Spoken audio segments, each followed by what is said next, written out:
خلاصه برفله میشه آخه دیگه حرفی نمونده. بحثی چی بکنم باهاتون وقتی بحثی نمونده.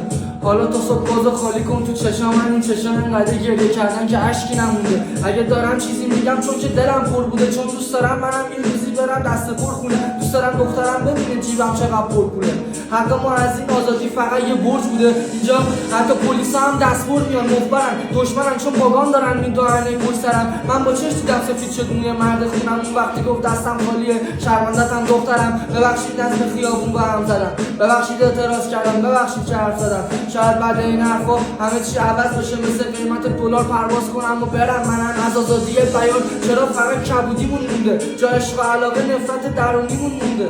اصلا تو قطع کن نبینم قیمت چیزی چی رو ببینم وقتی کل جوونیمون سوخته. حتما باید عزیزت بره تا صدا در بیاد. اگه تخمشو نداری برو بجات من بیام. وقتی همه میان بهم میگم بگاه رفتی ها، شیرم هم نیست با تیر بزن چشام در بیاد.